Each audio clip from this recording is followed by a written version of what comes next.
Hi, everyone. This is Charles Hoskinson broadcasting live from warm, sunny Colorado. Always warm, always sunny, sometimes Colorado. So today is November 13th, 2021, and I am back home in Colorado after a very long trip throughout Africa. I went to South Africa, I went to Zanzibar, I went to Burundi, I went to Ethiopia, Kenya, and I went to Egypt. And I had a heck of a lot of fun. It was a really amazing trip. I really enjoyed it. And what made Africa so special was that I had an opportunity to meet our community there. I had an opportunity to meet heads of state. I had an opportunity to meet pretty much every business you could imagine. And it had a little bit of everything from safaris to pyramids to civil wars. Burundi, the soldiers escorted us all around because we were on a state visit. They literally rolled out the red carpet for us and had the president's drummers play for us. In Zanzibar, I got to learn about the blue economy. And we talked to ShopRite, we talked to Opera, we talked to a bunch of exchanges, stock exchanges, all kinds of things. And it was really a fascinating trip. We got to see the whole backlog of stuff that John O'Connor had put together over the last few years. And it was remarkable to see how much territory there is to cover. Some of the highlights, I really enjoyed Zanzibar. It was great to see the World Mobile guys, Mickey and the rest of the gang. They're putting together a great game plan. There's a lot more work to do. There's a lot more effort, but they have the resources, the political connections, and the will alongside, I think, the people to make some significant progress. Burundi was very virgin territory. They want to do the national census and a national ID system. That's 12 million people. There's a lot of appetite to improve the financial infrastructure of the country, but there are deep challenges there. Only 2.6% of the population is connected. Only about 11% of the population is electrified. So those challenges are great opportunities. There were some disappointments. Ethiopia in particular was a great disappointment.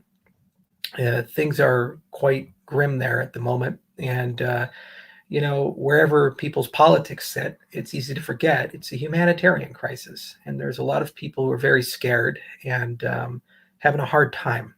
And we wish them well, and our thoughts and prayers go out to them. And we hope that peace can come and a resolution can come.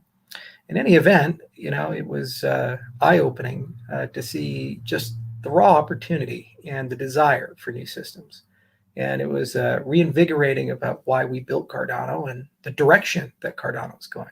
In Kenya, we met with a lot of MFIs, microfinance institutions, and we had all kinds of discussions about new ways to build credit and reputation to the entire MFI model inside the cryptocurrency space. What would that look like?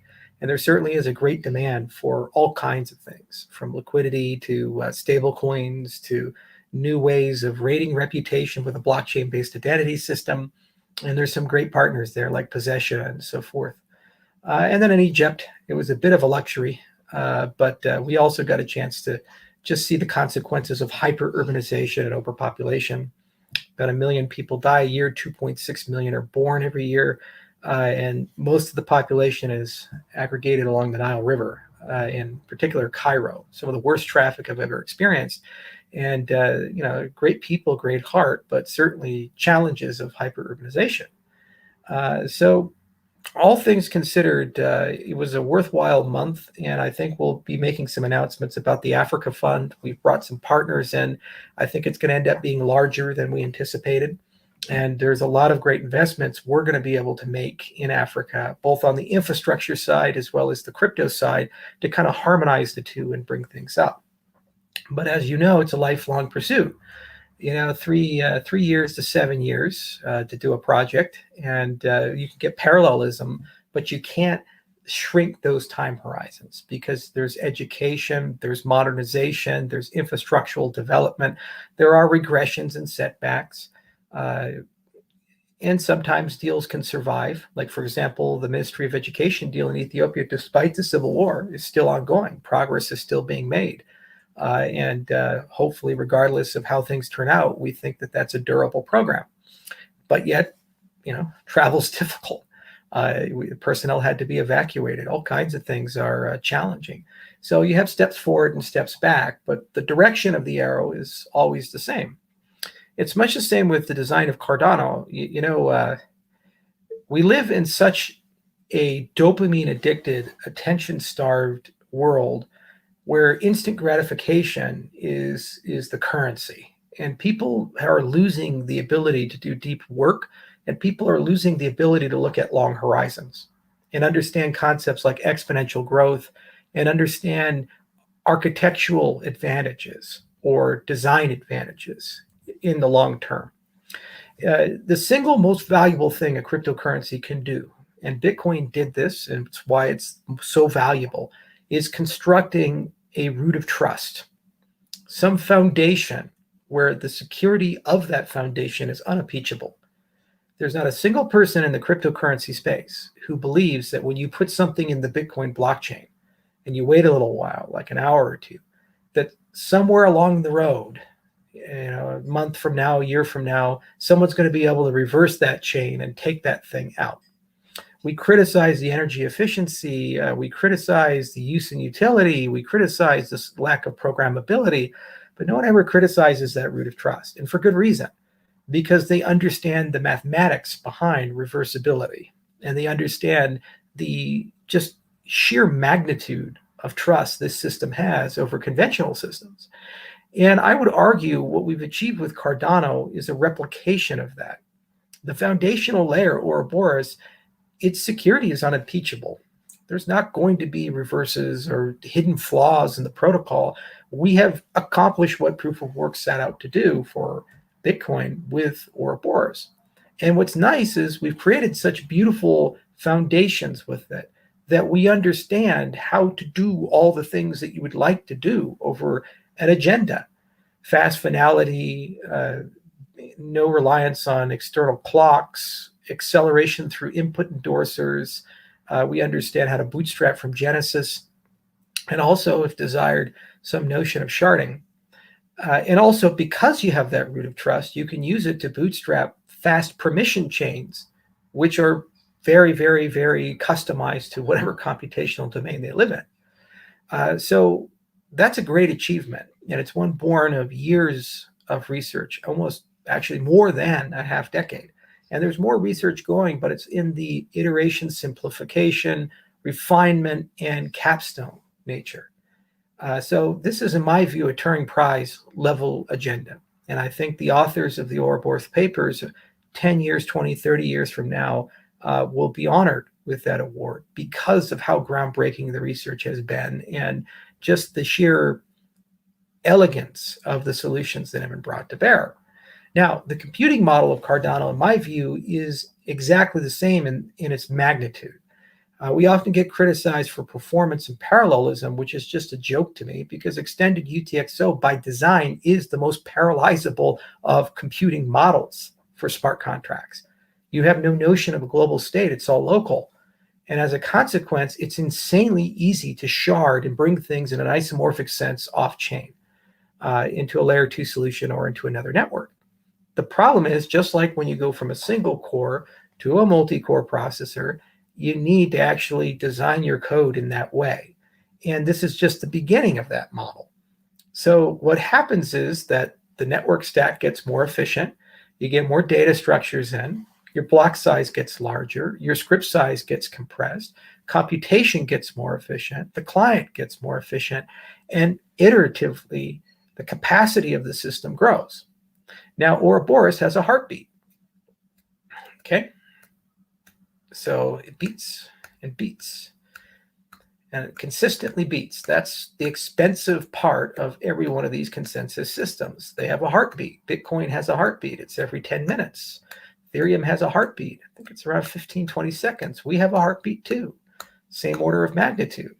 Now, what happens is you can either do all of your work at the heartbeat, or, and this is what the DAG protocols do, you can have a bunch of work happen between the heartbeat, these kind of different blocks, and somehow they get aggregated together through some process or representation of them, and the heartbeat links them together. So it's kind of like a DAG, and then that, DAG, and then that, DAG, and then that. So that's essentially the concept of input endorsers. We're writing a blog post about that. We actually came up with that idea as a project in 2016 in the original Ouroboros paper. You can massively improve the throughput up to the capacity of the physical network layer of the system. So block size doesn't actually matter in that particular case. And then on the other axis is this concept of inclusive accountability.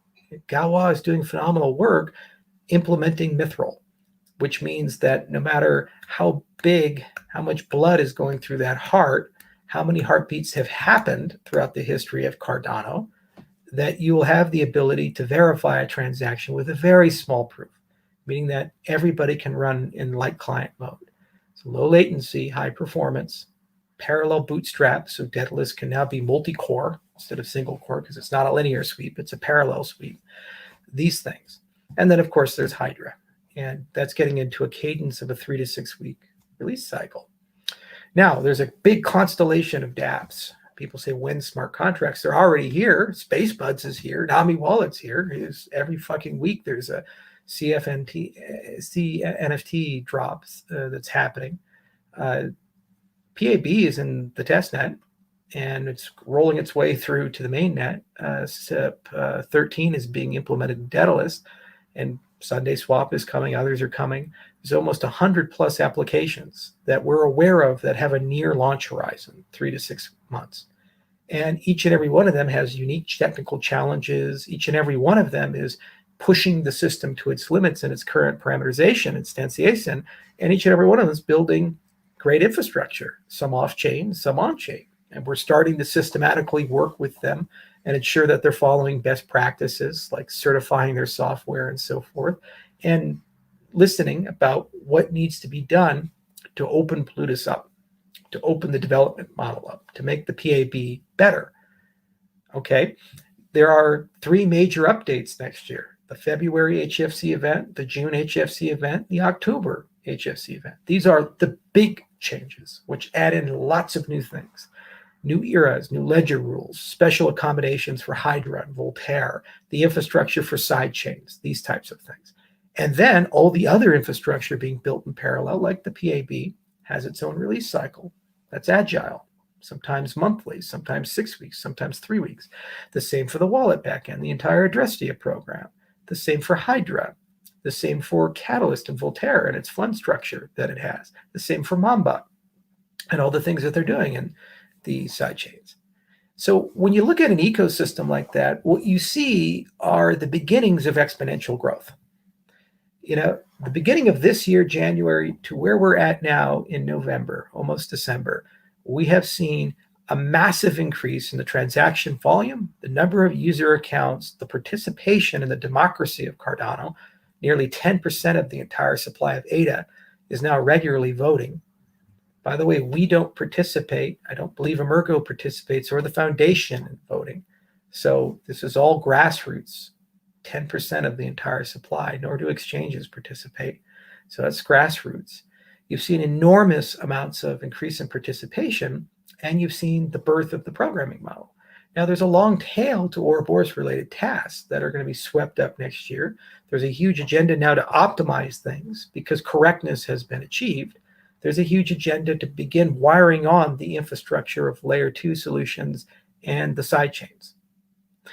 And when you project this over a 3 to 5 year period, a 5 to 10 year period, a 10 to 20 year period, the theoretical foundations are sound.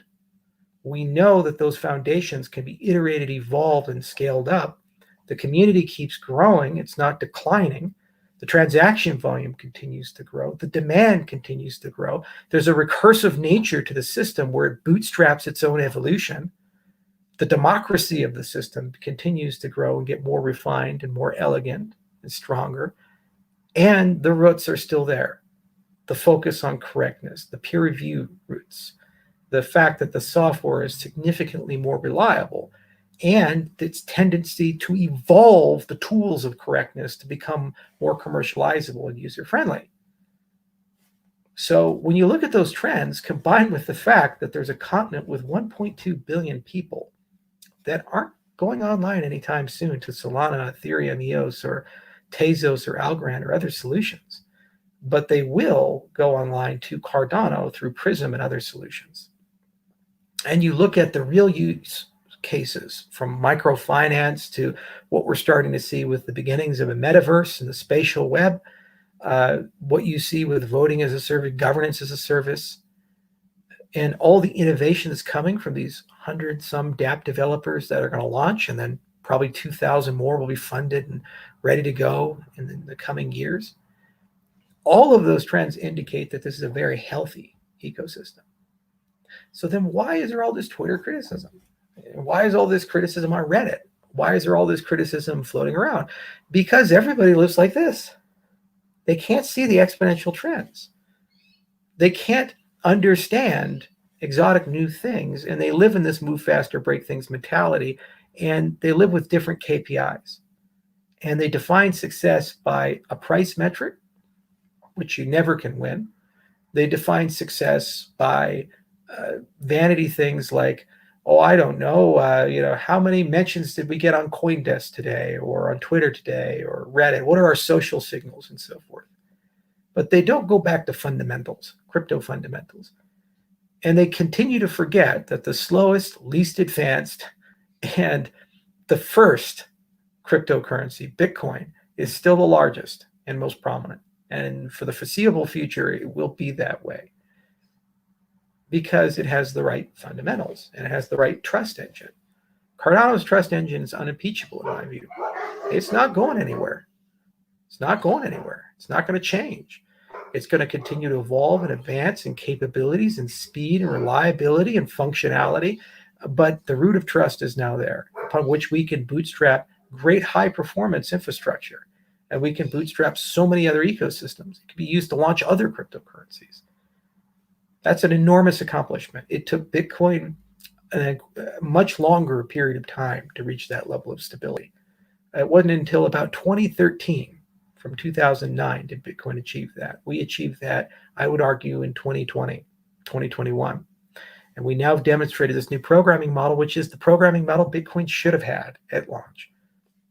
They recuse themselves from it, and they're not going to go towards it anytime soon. Even if they want to chase it, it'll take them 10 years to get there, which gives us a very long window of time to chase it. So I'm at peace, and I'm incredibly comfortable with the decisions that were made, the design decisions, the architectural decisions, and the rate of progress that we have. And I look at all the trends, all the extrapolations, the commercial demand. Things are speeding up. They're not slowing down. And the ecosystem's best days are definitely ahead of us. And I don't really pay much attention to the critics. And I don't really pay much attention to Twitter. And my plea to you is don't either. Think for yourself. Take a look at the trends. Take a look at the exponential growth. Take a look at the progress. Take a look at the things that have been achieved, the rate of growth. Take a look at the scientific achievements that are incumbent there and realize that they're built in bedrock, and take a look at how fast new things are coming. It was just yesterday when we had the September HFC event. Now the PAB is nearly out. And there's this ecosystem of developers. People are already talking about token distributions of applications on Cardano. It wasn't too long ago that people said we're just a wallet. There's nothing there. Cardano doesn't exist. It's smoke and mirrors. And now they're, oh, well, it exists, but it's too slow. And then when we're faster, it'll exist, but it's got a wonky model nobody understands. And then it exists, and then all these abstractions will be built to allow mainstream developers to come in. And then it'll be, well, I don't like it. You can never win. People dig their heels in. Yeah, it's okay. But instead, what you have to say is, what do you believe in? What can you verify yourself? Where's the inclusive accountability? Science is complicated and hard. Well, are people actually following a proper process for that? Is there a heartbeat of innovation that's occurring? Is there code being written? Are there reliable custodians working on these types of things? One of the big things for 2022 is Cardano turning into a proper open source project. Code is open source, but there needs to be a big open source governance scaffolding. Another big thing is using Catalyst to bootstrap a meta government on top of Cardano that's completely decentralized. That's happening. And that's in parallel to the Hydra program, to the Volterra program, to the Goguen program, to Shelley improvements. That's in parallel to Mamba and the side chains. That's in parallel to the Mithril agenda. That's in parallel to all the network improvements that are coming. That's in parallel to every other work stream. And somehow comfortably, that's all there. And deep down inside, you know it's just going to happen. Just like the Coinbase integration, everybody asked about that. Just like all the other interfaces and activities that we've had to push for. And you know, it's not for everybody. That's why Shiba Inu coin exists and these other things exist in the ecosystem. And it doesn't have to be for everybody. Changing the world is not easy. It's a very, very hard, complicated, frustrating endeavor. And changing the systems of the world is even harder, especially if your desire is permanence in those changes. And if your desire is egalitarianism and fairness, if your desire is to leave no one behind, to catch people up, to elevate people, that takes a really long time, and it's very frustrating and very hard. Yeah, there's so much education you have to do. There's so much infrastructure you have to build. That's why it's my life's work. I'm going to be in my 50s. I'll still be here. You'll be in your 50s, and a lot of you will still be here because it's worthwhile work. It's intoxicating work. It's seductive work. Because why not? JED shows how to build a better currency than the US dollar. At the turn of the 20th to the 21st century, the United States had $4.5 trillion of debt and a surplus. Now we almost have $30 trillion of debt, and the real inflation rate's nearly 20% in the United States. They'll tell you 6%. That's the lie number, but it's closer to 20 and in certain product categories higher. And the solution is to print more money and to continue to kick the can down the road in an increasingly interconnected world. 0 to negative interest rates. It's a rigged system, guys. It's a rigged system. We all know it. We all feel it. We all understand it. So the world in its current legacy systems is not doing good. We need a change. The question is, what do we change to? Some sort of Black Mirror, Mark Zuckerberg dystopian metaverse, controlled by a crypto elite, a Silicon Valley elite, a small group of oligarchs and plutocrats who are completely unelected, unaccountable, who control all your data, how you think, your media consumption. I can't even post videos from reputable people talking about medicine anymore because they may have said the wrong word and an AI filter comes in and says, well, this is misinformation for the week. That's the world they're going to give us. One of papers, please, and all kinds of dystopian things. The world that we're trying to build with the cryptocurrency space, not just Cardano, but the space in general, is a world where things are open, honest, based on foundational things like math and the laws of physics and incentives, as opposed to I promise. A world of inclusive accountability where you can check and think for yourself. And a world that's transparent. You can look into things. The code is there. The software is there. The claims can be vetted against progress and so forth. Now, the world's not designed to run that way. Never has, and it's a new thing. It will take decades to see it all the way through. And the entire definition of things, consent, money, privacy, is going to be reinvented. That's what we're aiming for here. So when people say, oh, well, what about the price of ADA? What about the price of this? Why do you care? The whole definition of the value of things is up for grabs. What does this world mean when you live in a world where an NFT can be worth more that was created out of thin air of a picture of a rock than most human beings will make in an entire lifetime? Something's wrong with the notion of value. And as we get closer and closer to hyperinflation, used to be millions, then it was billions, now it's trillions. Every one of you will be a millionaire soon enough. Every one of you will eventually be a billionaire soon enough. Talk to the people of Zimbabwe under Mugabe. Talk to the people under Chavez and Venezuela about how they all became millionaires pretty quickly. The raw accumulation of money gives you no meaning and purpose in life. And if you're willing to continue to invest in a legacy system that is built on a bedrock of dishonesty, misinformation, and a destructive engine that is destroying the environment and our meaning in life, turning us into automatons.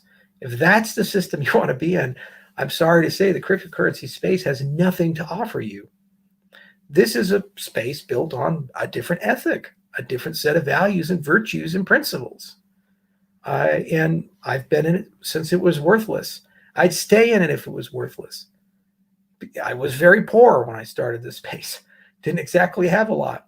I could go back to broke. I'd still do the same thing because it's worthwhile work at the end of the day. We all die. There are two deaths, the death before you were born, the death the day you die. You have this wave. That's it to exist. You get to decide how to spend it.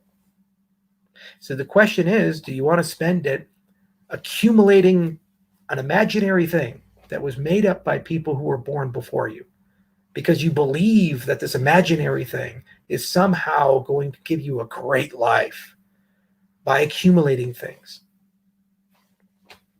And then somehow that accumulation is going to make everything great and magical and wonderful. And people respect you, increase your status, and make you powerful and so forth. And you'll wake up every day satisfied and happy.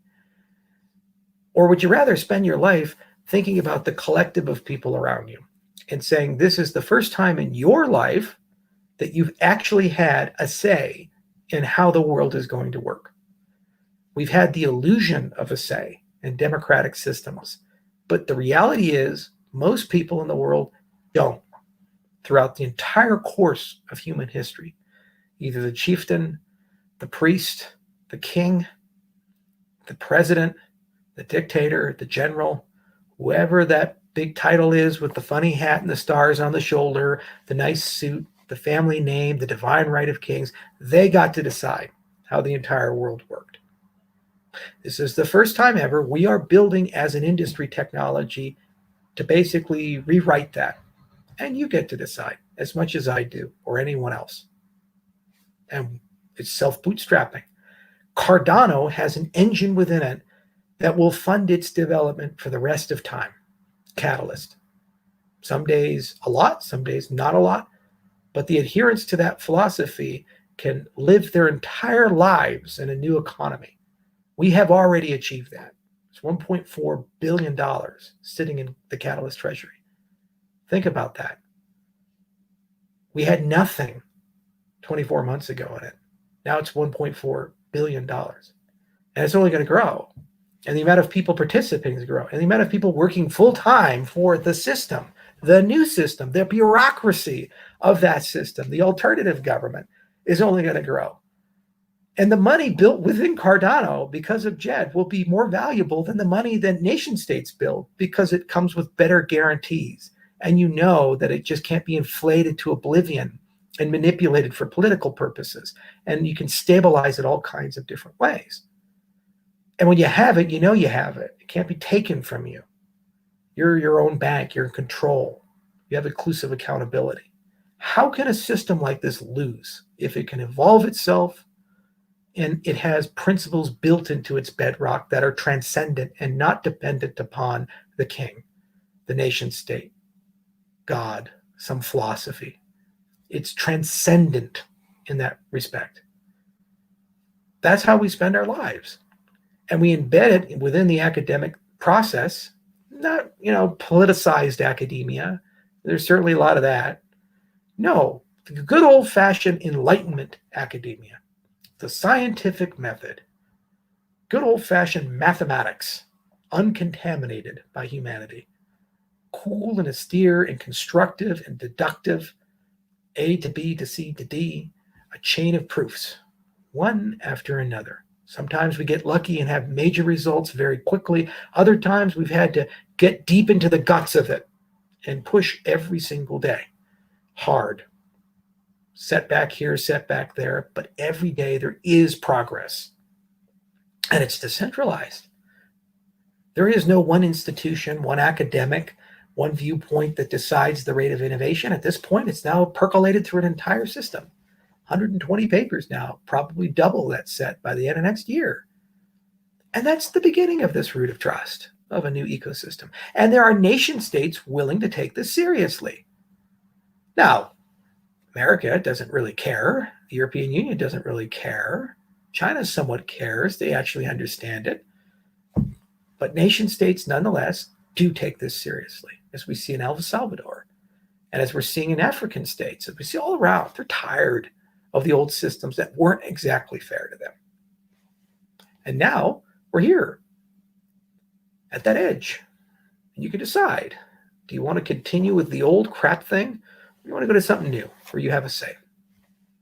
That's why we created Cardano, because we felt that if you just get the right factors in, the right foundations, the right root of trust, and you have the right mindset and time horizon, we'll get there together. Now, if we get there, billions of people will be in the ecosystem. It'll be the single most valuable piece of infrastructure mankind has ever constructed. More valuable than the internet, because it has all the mind space, the time, the economic activity, the transaction volume. The use and utility of the system will be the back end of nation states.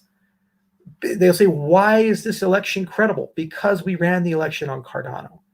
How do I know that's in the supply chain? How do I know the food is safe? Well, because we use this system on Cardano. That's the goal. That's the process. That's the push that we're seeking. Now, it might take a while to get there, but we have the right principles. We have the right army. None of you guys are going anywhere. So what's the rush? Honestly, heartbeats. We know where to go. Things are speeding up. Parallelism is coming. You can feel it. You can taste it. We're starting to see so much more use and utility. We're starting to see so much more economic activity. All of the good factors are there. So coming back from Africa, being reinvigorated from seeing the demand and the real good, honest attempts to change the world, I want to just make this video for you guys. And I know I promised that I would do an AMA, a little bit of an ANA. So I'll get to a few of your questions too. But I just wanted to make this speech real quickly, and reassure everyone that I'm at peace. Nothing has fundamentally changed. In fact, I'm quite happy. In many cases, we're actually ahead of schedule, faster than I thought we'd be. And it's truly extraordinary to see how remarkable of a community this is. I said it at the conference in September, and I'll keep saying it again and again. It brings tears to my eyes to see how many amazing people are in Cardano every single day, in every place I go, and their desire to innovate. Okay,